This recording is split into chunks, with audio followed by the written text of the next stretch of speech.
India क्या है हमारे सामने? कुछ भी नहीं है, नहीं है। दो टके की उसकी औकात नहीं है। लोग हम पर मीम बना रहे हैं। पाकिस्तान मैच हार गया, कोई बात नहीं, टीमें मैच हारती हैं, लेकिन मैडम आपको नहीं लगता कि इंडियन कैप्टन का इंटरव्यू देते हुए ये स्पोर्ट्स के जरिए कश्मीर का मुद्दा सामने लेकर आ रहे हैं? लाना ही नहीं चाहिए। अगर इन लोगों को कश्मीर को इतनी इन लोगों को कश्मीर का है और ये इतना कश्मीर को वैल्यू देते हैं तो ये यूएन सूर्य कुमार यादव को जिस तरह बताया गया था वो वैसे वैसे उन्होंने बोला कि जी पहलगाम का उन्होंने जिक्र किया। मेरे ख्याल से खेलों के मैदान में ये जिक्र नहीं बनता था। अब स्पोर्ट्स में ये थोड़े ही आप कहेंगे या हॉकी में या टेनिस में या बेसबॉल में, वो तो डिफरेंट डोमेन है। तो स्पोर्ट्स के अंदर पॉलिटिक्स तो दुनिया में कोई मुल्क नहीं लेके आता, आप जाके स्टडी कर लें।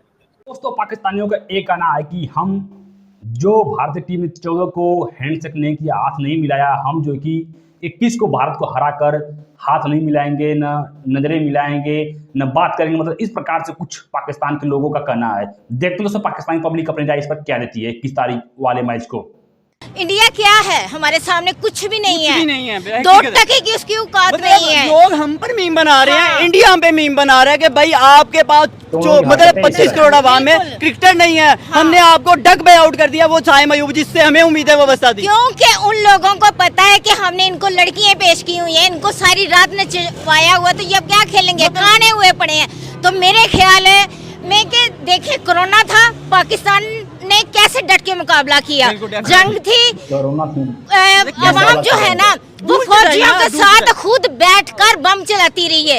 इतना हौसला और इतना दिलेर पाकिस्तानी अवाम है ना। तो मार खा रहे हैं, मार खा रहे हैं। अब देखें सलाब है, सलाब में भी पाकिस्तानी अवाम कहीं नहीं डोली, तो यहाँ पर क्यों डोल जाती है, क्यों हारती है, किस लिए हारती है? यही वजह है कि ये लोग अंदरले खाते में लड़कीबाजी और कुछ नहीं है। आपसे मैम ये सवाल है, आपको बहुत गुस्सा है? हाँ, पाकिस्तान मैच हार गया, कोई बात नहीं, टीमें मैच हारती हैं, लेकिन मैडम आपको नहीं लगता कि इंडियन कैप्टन का इंटरव्यू देते हुए ये कहना कि हम ऑपरेशन सिंदूर को याद कर रहे हैं और उस इवेंट को याद कर रहे हैं और इंडियन फौज को सलाम हो, सलाम इंटरनेशनल क्रिकेट इवेंट के अंदर ये कहना गलत था। और ये बेसिकली उन्होंने कानून की खिलाफ वर्जी की, आईसीसी की। दुनिया में कभी किसी मुल्क के कैप्टन ने अपनी फौज को की तारीफें मैच जीतने के बाद नहीं की। कैसे देखती हैं इसको? ये क्या वो स्पोर्ट्स के जरिए कश्मीर का मुद्दा सामने लेकर आ रहे हैं? लाना ही नहीं चाहिए। अगर इन लोगों को कश्मीर को इतनी इन लोगों को कश्मीर का है और ये इतना कश्मीर को वैल्यू देते हैं तो ये यूएन में लेकर आए, जो प्लेटफॉर्म्स बने हुए हैं ये वहाँ पे आके बात करें। स्पोर्ट्स में ऐसे एशिया कप में आके ये वाली बात कश्मीर पे बात करना, यूएन में जब कश्मीर पे बात होती है तब इनका रिस्पॉन्स नहीं होता आगे से। मानते ही नहीं है कि कश्मीर का कोई मुद्दा है। लाना है इसको तो ये यूएन में लाएं। ये तो प्लेटफॉर्म था ही नहीं ऐसी बात करने वाला, ये गलत था। अच्छा मुझे ये बताएं कि अब ये जिस तरह की स्टेटमेंट्स जा रही हैं, इससे मजीद क्या जो डिप्लोमेटिक दरवाजे हैं दोनों ही कंट्रीज के वो भी बंद हो जाएंगे? क्या हो जाएंगे? ऑब्वियसली हो जाएंगे। एक चीज़ को एक्सेप्ट करें, वार थी जो भी थी ख़त्म हुई, मैच था जो भी था ख़त्म हुआ, मूव ऑन करें, आगे बढ़े। क्या वो पाकिस्तान को ये पैगाम दे रहे हैं कि इनकी डेफिनेटली इनकी अपनी पॉलिसीज होंगी भारत की गवर्नमेंट की, और उन्होंने अपने कैप्टन को बताया होगा कि आपने क्या बात करनी है। अब कहाँ पे क्या बोला जाए क्या ना बोला जाए, ये कम से कम हम लोग कहते तो अच्छे नहीं लगते। इसलिए कि हमारे यहाँ से भी जब हमारे पॉलिटिशियंस या कोई भी जब ये यूएन के इजलास में जाते हैं या उस मीटिंग में जाते हैं, तो चाहे वो क्लाइमेट चेंज के ऊपर बात हो रही हो, चाहे फूड शॉर्टेज पे बात हो रही हो, चाहे दुनिया के किसी इशू पे बात हो रही हो, ये वहाँ जाकर कश्मीर शुरू कर देते हैं। कई जगह पर देखा गया है कि जहाँ पर कोई भारत और उसका पाकिस्तान की बात ही नहीं है, किसी और ही इशू के ऊपर जो इंटरनेशनली कोई इशू चल रहा है उसके ऊपर बात करने के लिए बुलाया गया है, और ये वहाँ जाकर कश्मीरी पे जुल्म हो रहा है, कश्मीर के साथ खड़े हैं, कश्मीर के साथ बैठे हैं, ये कहना नहीं भूलते। तो सर हमारे ऊपर तो ये सूट करता ही नहीं कि हम ये बात कहें। दूसरा, सूर्य कुमार यादव को जिस तरह बताया गया था वो वैसे वैसे उन्होंने बोला कि जी पहलगाम का उन्होंने जिक्र किया। मेरे ख्याल से खेलों के मैदान में ये जिक्र नहीं बनता था। अब हम बहुत सी अगर हिस्ट्री में मिसालें देखें, खिलाड़ियों को इस पे बहुत सख्त जुर्माने भी किए गए हैं और बैन भी किया गया है कि जब जब किसी खिलाड़ी ने सियासी बयान दिया हो या सियासत को बीच में लाया हो, अगर हम बात करें शाहिद अफरीदी का, आपको याद ही होगा 2016 में जब T20 वर्ल्ड कप हो रहा था तो जो कश्मीरी फैंस थे, जो कि इंडियन ऑक्यूपाइड कश्मीर में जो फैंस हैं, वो मैचेस देखने के लिए आए थे और वो पाकिस्तान के हक में नारे लगा रहे थे। तो शाहिद अफरीदी ने कह दिया था कि thank you so much Kashmiri fans कि आप पाकिस्तान को सपोर्ट करें, और उस पर BCCI ने ICC को फौरी तौर पे शिकायत की थी और फिर ICC ने शाहिद अफरीदी को मना किया था कि आपने अगले किसी भी मैच में कश्मीर का जिक्र नहीं करना। कि स्पोर्ट्स में पॉलिटिक्स तो नहीं डिस्कस होती ना। अब स्पोर्ट्स में ये थोड़े ही आप कहेंगे या हॉकी में या टेनिस में या बेसबॉल में, वो तो एक डिफरेंट डोमेन है। तो स्पोर्ट्स के अंदर पॉलिटिक्स तो दुनिया में कोई मुल्क नहीं लेके आता। आप जाके स्टडी कर लें।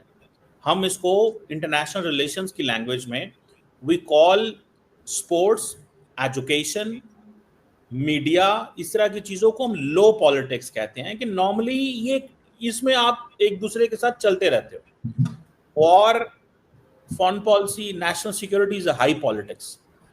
भाई सवाल ये पैदा होता है कि मैच हो रहा है, मैच में ऑपरेशन सिंदूर कहाँ आ गया? ये तो वो फिर वो बात हो गई कि जी जिस चीज में भी जाएंगे ऑपरेशन सिंदूर, जिस चीज में भी जाएंगे तो जी फलाना जी हम अपनी फौज को, इंडियन फौज को मुबारक देते हैं। इम्पोर्टेंट मैच हुआ है, बेशक पाकिस्तान जो है वो मैच हार गया है, लेकिन हम क्या देखते हैं कि हारने के बाद एक कॉन्फ्रेंस हुई है, एक इंटरव्यू हुआ है जिसमें इंडिया के कप्तान सूर्य कुमार यादव ने ये बोला है कि हम अपनी जीत पहलगाम के जो विक्टिम्स हैं उनके नाम करते हैं। हमारी तरफ से इंडिया को ये एक तोहफा है, हमारी सिक्योरिटी फोर्सेस को ये एक तोहफा है। आपसे यहाँ पर सवाल करना चाहूँगी, क्या ये सूर्य कुमार यादव का एक इमोशनल पॉइंट था या फिर ये एक पॉलिटिकल स्टेटमेंट थी? क्या कहते हैं आप, क्या वाकई उन्होंने ट्रिब्यूट दिया है पहलगाम के विक्टिम्स को, या फिर आपको लगता है कि इसके पीछे एक बहुत बड़ी साजिश छुपी हुई है? ये पॉलिटिकल व्यूज़ इंडिया अपने हर जगह पे ही ले आता है और इनको ये चीज़ अब मान लेनी चाहिए कि इनको डिफीट हुई है, 6 वर्सेस 0 हुआ है, तो अब इस चीज़ को एक्सेप्ट करें। और it was a cricket match. लोग ये कह रहे हैं ठीक है मैच जीत गए, हाथ नहीं मिला के गए, बंद कमरे में हाथ मिला लेते हैं इंडियन प्लेयर, मोहसिन नकवी से हाथ मिला लेते हैं इंडियन कैप्टन साहब, टीम से हाथ नहीं मिलाएंगे। ये डबल स्टैंडर्ड है या कि आपको लगता है कि खौफ ही बड़ा है मोदी साहब का? नहीं, मेरा ख्याल है मोहसिन नकवी साहब से हाथ मिलाने के बाद डिटॉल से हाथ धोया होगा उन्होंने। उसे कहते हैं ना, डिटॉल से सारे जर्म्स 99.9% जर्म्स मर जाते हैं। ऐसा दोस्तों सभी लोगों ने वीडियो देखा पाकिस्तानियों की जाए। पाकिस्तानियों को दोस्तों एक कहना है कि भारत ने जिस प्रकार से हैंडशेक नहीं किया, हम भी 21 तारीख को अगर जीतेंगे मैच भारत से तो हैंडशेक नहीं करेंगे। मतलब ये सब बड़े बड़े ख्वाब, बड़े बड़े सपने पाकिस्तानियों को देखना आज की कोई नई बात नहीं है। ये पिछले हम देख रहे हैं दोस्तों, जब से भारत से इनकी ठुकाई हो रही है तब से सपने देख रहे हैं कि हम अगले मैच में कमबैक करेंगे। हम अगले मैच में करीब 6 साल हो चुके हैं दोस्तों, 2022, 23, 24, 25 इतनी ठुकाई हो चुकी है, एक बार भी नहीं जीते हैं। बस आने वाले समय में हम देखेंगे। चैंपियन ट्रॉफी के बाद जब इनकी ठुकाई हुई तो बोल रहे थे कि हम एशिया कप में देखेंगे। अब एशिया कप में ठुकाई के बाद बोल रहे हैं कि हम 21 तारीख को देखेंगे।